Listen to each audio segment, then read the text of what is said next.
हर हर महादेव। जय श्री महाकाल।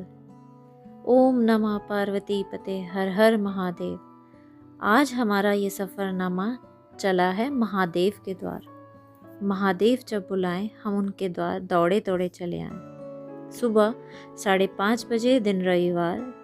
सफ़र की शुरुआत बेंगलोर से 545 किलोमीटर का यह सफ़र हम बाय रोड ट्रैवल करेंगे, जिसमें हमें 10:30 से 11 घंटे अप्रॉक्स लगेंगे।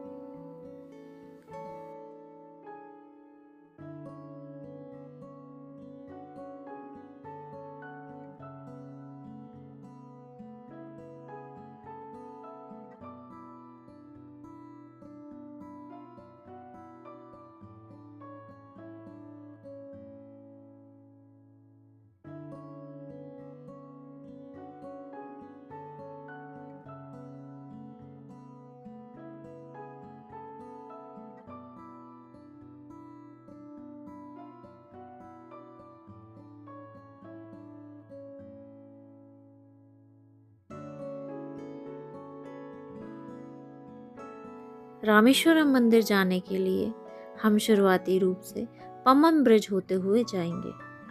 पम्बन ब्रिज एक ऐसा ब्रिज है जिसकी हिस्ट्री के हिसाब से अगर हम देखें तो ये 2.2 किलोमीटर का एक रेलवे ब्रिज था जिससे रेल गुजरती थी। आज भी है, लेकिन पुराना और नया दोनों में फ़र्क बस इतना ही है। 2.2 किलोमीटर का रेल ब्रिज है जो कि 1914 में बनाया गया था, जो पहला सी ब्रिज है जो कनेक्ट करता है मेनलैंड को रामेश्वरम आइलैंड से। इसके जस्ट अपोजिट रोड ब्रिज भी बनाया गया है, अनाई इंदिरा गांधी रोड ब्रिज, जो कि 1980 में रेलवे ट्रैक के जस्ट पैरेलल बनाया गया 2.2 किलोमीटर का सड़क यातायात को सुचारू रूप से चलाने के लिए ये सहायता करता है। पम्बन ब्रिज के एक तरफ आपको बे ऑफ बंगाल, दूसरी तरफ इंडियन ओशन देखने को मिलता है। बहुत ही सुंदर नज़ारा है। एक तरफ हरा पानी और एक तरफ नीला पानी।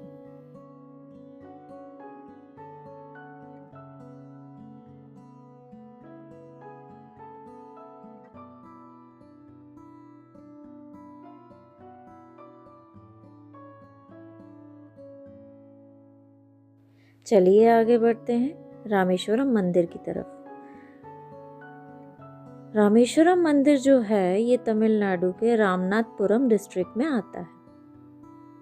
यह एक प्रसिद्ध मंदिर है जो कि एक ज्योतिर्लिंग भी है और हिंदुओं के 4 धाम में से एक धाम भी। ऐसा माना जाता है कि रावण के साथ युद्ध के बाद राम जी ने यहाँ भगवान शिव की पूजा की थी। रावण की हत्या के बाद राम जी को ब्रह्म हत्या लगी थी। ब्रह्म हत्या से निजात पाने के लिए उन्होंने यहाँ पे शिव जी की आराधना की।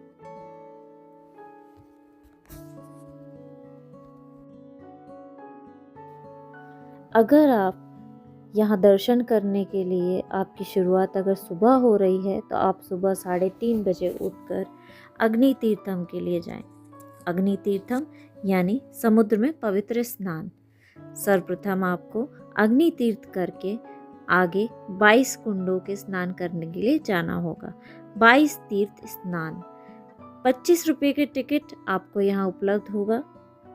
25 रुपये का टिकट लेके आप आगे 22 तीर्थ यानी 22 कुओं के स्नान के लिए आप आगे बढ़ें। 22 कुंड स्नान के बाद आप चेंजिंग रूम लेकर कपड़े बदलकर दर्शन के लिए जा सकते हैं। चेंजिंग रूम सुविधाएं मंदिर के अंदर भी हैं और मंदिर के बाहर लॉकर सुविधाएं और चेंजिंग रूम सुविधाएं भी उपलब्ध हैं। फिर आप मणि दर्शन कर सकते हैं जो सिर्फ 5 से 6 बजे तक ही होते हैं। 1 घंटे के यह दर्शन, इसके बाद आपको मेन शिवलिंग के दर्शन कराए जाएंगे।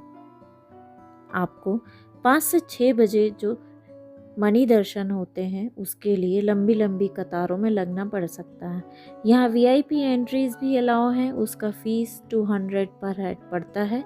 आप वीआईपी दर्शन भी कर सकते हैं।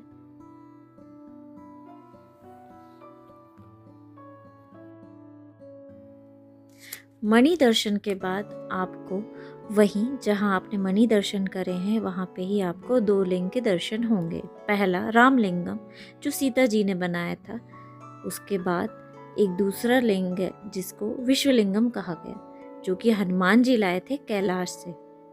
यह मंदिर अपने विशाल स्तंभों वाले कॉरिडोर, गलियारों के लिए फेमस है, जो 400 फीट से अधिक लंबे हैं, जिनमें 1200 नक्काशीदार स्तंभ हैं। यह उदाहरण है द्रविडियंस आर्किटेक्चर का। 38 मीटर गोपुरम, 3 कॉरिडोर्स। इस मंदिर के 4 गेट हैं, ईस्ट, वेस्ट, नॉर्थ, साउथ। आप किसी भी गेट से आप एंटर कर सकते हैं, लेकिन आप अग्नि तीर्थ के लिए जा रहे हैं तो आप उसी गेट से एंटर करें तो आपको ज़्यादा इजी पड़ेगा।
दूसरे दिन हम सुबह 6 बजे पंचमुखी हनुमान पहुँचे। पंचमुखी हनुमान टेम्पल जो है, यह माना जाता है कि यह पहले धनुषकोडी में स्थित था, लेकिन 1964 में आए चक्रवात में मूल मंदिर के नष्ट हो जाने के बाद मूर्ति को रामेश्वरम मुख्य भूमि पर लाया गया। यह मूर्ति लगभग 700 साल पुरानी है। आपको यहाँ पे राम सेतु वाले कुछ पत्थर भी देखने मिलेंगे। आप उनको छू सकते हैं, उनको पूजा कर सकते हैं। पंचमुखी हनुमान दर्शन के बाद 1 या 2 घंटे बाद हम धनुषकोडी के लिए निकले, क्योंकि धनुषकोडी खुलने का टाइम भी 8 बजे के बाद का है। धनुषकोडी को घोस्ट टाउन भी कहा जाता है। धनुषकोडी रामेश्वरम से 20 किलोमीटर दूर है। यह 1964 के बाद घोस्ट टाउन कहा जाने लगा। यह बहुत खूबसूरत जगह है, जहाँ पर बे ऑफ बंगाल और इंडियन ओशन का संगम देखने मिलता है। यहाँ शाम को 5 बजे के बाद जाना मना है। बिजली पानी की सुविधाएं यहाँ नहीं है, इसलिए यहाँ पे कोई भी रहता नहीं है। कुछ होटल्स, रेस्टोरेंट्स अवेलेबल हैं आपके खाने पीने के लिए, जो कि 5 बजे के बाद बंद हो जाते हैं। 1964 के साइक्लोन के कारण यहाँ टूटे चर्च और बहुत से पुराने अवशेष देखने को मिलेंगे। धनुषकोडी को लास्ट लैंड ऑफ इंडिया भी कहा जाता है। हमें उम्मीद है आपको हमारा ये रामेश्वरम ट्रिप ज़रूर पसंद आएगा, तो हमारे चैनल को लाइक, शेयर, सब्सक्राइब ज़रूर करें। Bye bye.